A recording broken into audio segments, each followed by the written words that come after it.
Hello everyone and welcome to my faction benefits video. In this video we'll be reviewing the Railroad faction.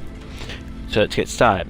The Railroad faction is a secret organization that fights against the Institute and rescues any synths that escape the Institute's grasp. They work secretly and they're almost as secret as the Institute itself. They are enemies of the Brotherhood of Steel, but do not like the Minutemen. If you join this faction, you can do several quests that can give you money, weapons or armor, and even allow you to make some more friends and rescue synths as well. Also joining this faction, you'll be getting a new attachment for clothing, and new attachment is called Ballistic Weave. Ballistic Weave is a type of material in the game, or modification I should say, in the game, that allows you to turn any bit of clothing, depending on what type, into armor. And what I mean by this is, normally clothing like the army fatigues have no armor. With Ballistic Weave you can change that so you can have armor on it.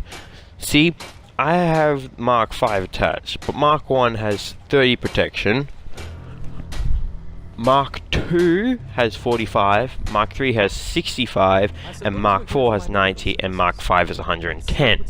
This is quite useful for me, as if I want to go up against a lot of enemies at once and they're all shooting at me, it allows me to take more damage, as I have this as my armor, and underneath and on top of that I have marine armor on, which is quite powerful. It's not as powerful as the new Nuka World Raider armors, but it is powerful.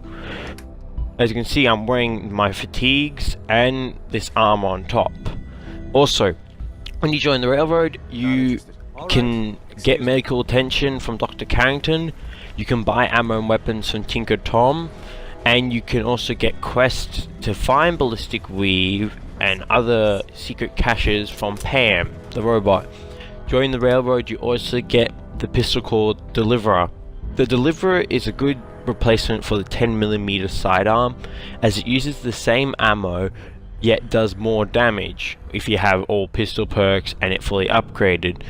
It also has the improved VATS hit chance and makes you use 25% less action points when using VATS. It is suppressed, yet even though it is suppressed, it can still pack a lot of power in one bullet. I use it a lot and I kill a lot of enemies pretty quickly with this.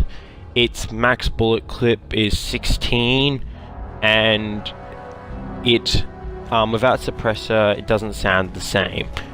Also joining the Railroad, there is the Railway Rifle. This thing shoots out spikes. The spikes can pin limbs to the wall, allowing you to dismember your opponent pretty quickly. It also makes a pretty good sniping machine, as it can deal a lot of damage pretty quickly. So also with the Railroad, they have these little call signs, so if you're wandering around and you see a call sign, you know a Railroad member has been nearby, so you can find the ammo or whatever the sign stands for. Also, joining the Railroad allows you to make settlements for the Railroad. And what I mean by this is, when you make the settlement, a different symbol will appear next to it, allowing you to quickly fast travel instead of taking the usual fast travel time. With this faction, I think it was pretty great when I first joined it, but I realized that it's not like the Brotherhood or Institute. With the Institute, you can summon synths. You can summon synths with a grenade, and with the Brotherhood, you can throw down a vertibird grenade. Also, with the Minutemen, you can throw down artillery grenades or shoot a flare gun in the air. The Railroad does not provide that. Instead, what they provide is, well, only a vertibird. That's after completing the main quest for them. If you destroy the Brotherhood with the Railroad, you will gain a vertibird. I hope you learnt more about the Railroad from this video, and I hope I added more to your opinion on the Railroad. Goodbye.